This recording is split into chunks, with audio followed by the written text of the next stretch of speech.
This video is brought to you by John Robson Guitar Tuition. If you enjoy the content, please consider supporting the channel by enrolling on a course, purchasing some guitar lessons or a t-shirt, or you can join my Patreon. Now, on with the show. Hello chaps, welcome once again to John Robson Guitar Tuition. As always, and especially at the moment, I do hope you're well. Now, before anyone says anything, yes, this is the same shirt that you saw me wearing in Friday's live stream, but that doesn't mean I'm some kind of armpit-flavoured, malodorous tramp. Basically, I'm recording this video on Friday, and you're watching it presumably on Monday. And while you're watching this, I'm elbow deep in a tax return. Living the dream, yes. So what have I got for you today then? Well, it's a solo, and what can I tell you about it? Well, if you imagine a classic live 70s rock album featuring a guitarist who is well known for playing a Gibson Les Paul Custom, the 3 pickup version, and using a talk box effect. That's the album that we're looking at, yes. It's the one where he comes alive, isn't it? That's the one. And this is the big hit tune from that album, the one that everybody associates with this particular player, I guess. So I did have a go at recording this with a wah pedal, but because I don't have a talk box, and it just didn't come out particularly well, so I thought I'll just do it without any kind of approximation of that talk box sound, and you can actually hear the notes a little bit clearer, I think, without that effect all over it. So here's the solo, then you're going to hear a brief explanation of what's going on in there in terms of what notes he's playing and why he's playing them. Here it is.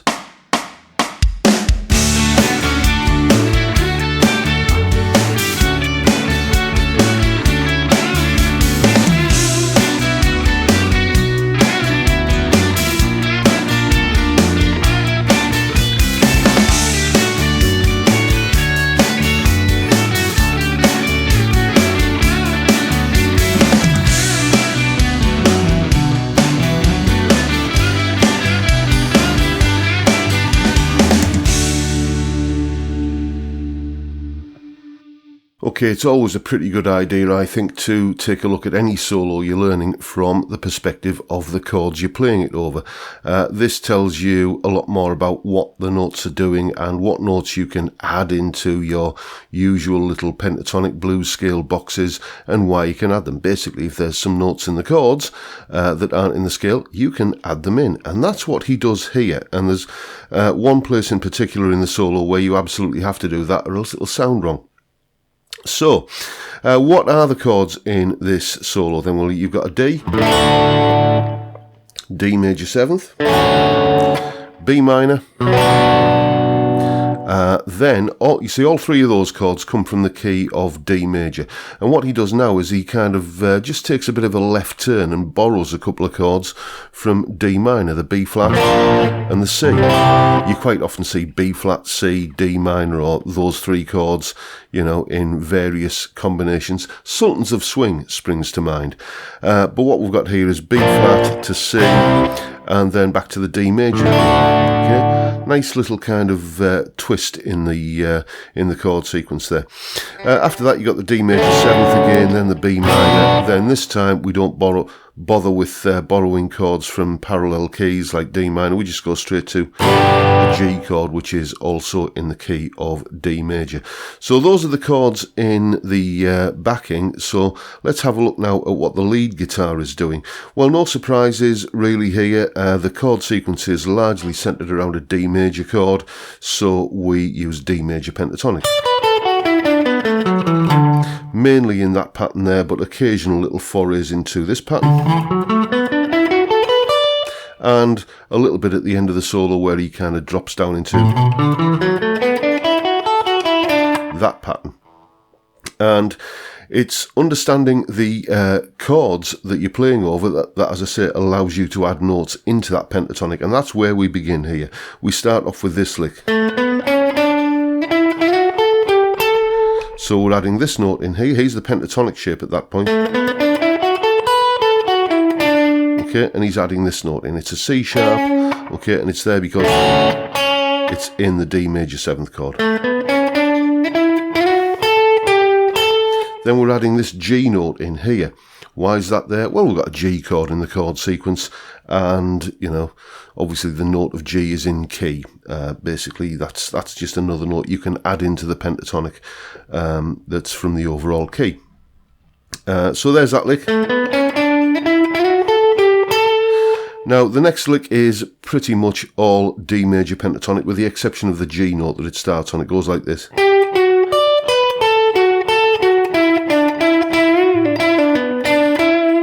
There we go. So just a little wander through essentially pattern 2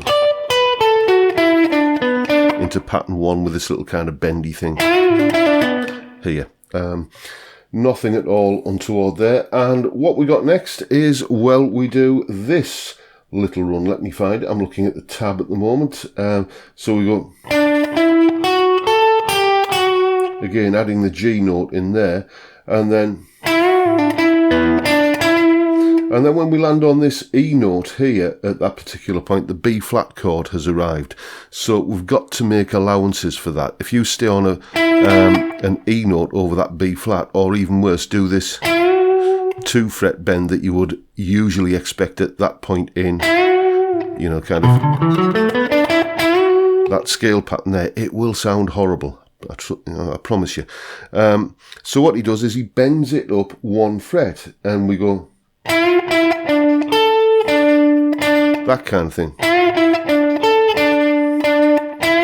Bending it up 1 fret to an F note, because that F note is in the B flat chord. And then he plays another similar little lick, and then we're into the second half of the solo, which begins with, let me have a look.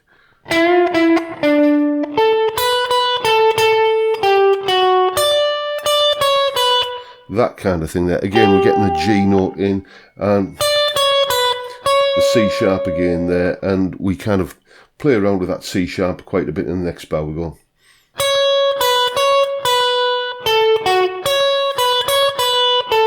like that, just that C sharp. It's the note that makes a D into a D major 7th. If you change the, or if you add the C sharp into a D chord, you get D major 7th, and he's kind of doing that here in the lead guitar part as well as in the chords.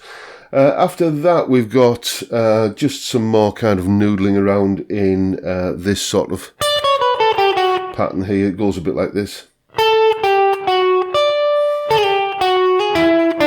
And then we're into the home straight now. We've got, again, full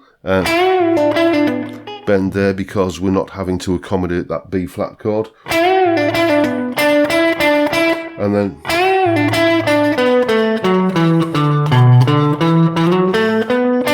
just a straight ahead run down and run up the scale. If ever you're a bit worried that your solos contain too much just running up and down a scale, well, it worked for Peter Frampton in this solo. Then we have this little lick to finish off with, which is like that. And again, he's bending the E up to an F. Now this is happening over the G chord here, which doesn't have an F in it. So why is he adding that F note in? Well, if you play a G chord and add an F note,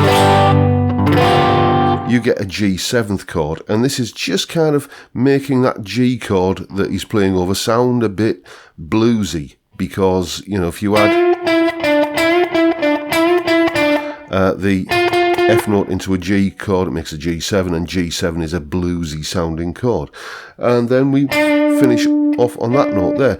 One other thing about that final lick, if you notice, it's got kind of 3 notes in it. 1, 2, 3. Now, we looked at this in the Noel Gallagher solo that we looked at last week, where you take a repetitive lick that has 3 notes, but play it to a rhythm that's divided by either 2 or 4. And you'll notice he's doing this here. It's kind of going 1 and 2 and 3 and 4 and 1 and 2 and like that. So that bend is landing on the beat. 1 and 2 then and 3, and then it's landing off the beat. It's kind of going on and off the beat. It's being displaced, and it just sounds more interesting and cool as a result.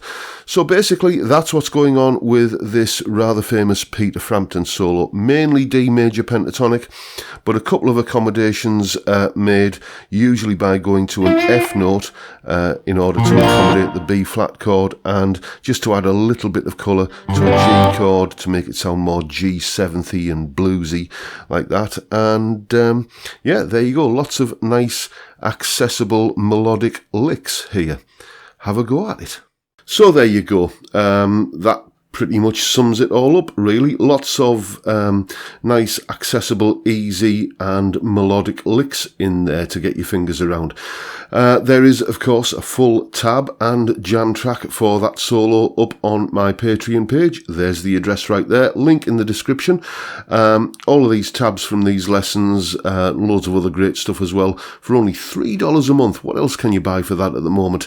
Not a lot, it has to be said. What else do I need to tell you about? Yes, if you're thinking about getting yourself one of the rather wonderful Fret Zealot tuition devices that I use in my lessons all the time, then you can get a little bit of money knocked off if you use this discount code that you can see on screen right now.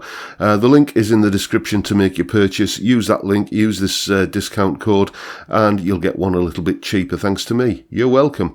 And don't forget, every Friday, the 5 p.m. live stream, 5 p.m. UK time, we sit and have a beer and a chat and a laugh, and occasionally things go wrong, like I had to take a phone call during last week's, but there you go. That's the joys of doing it live. So that's all I've got for you today, folks. I hope you found it useful, informative, interesting, and maybe even a little bit inspiring. And if you have, please hit the subscribe button and the notification bell and give me a like while you're at it. And I'll take this opportunity now to say thank you so much for your time. Thank you for watching. Stay safe, stay well, stay sane above all else, and I look forward to seeing you all again next time around. Bye for now, folks.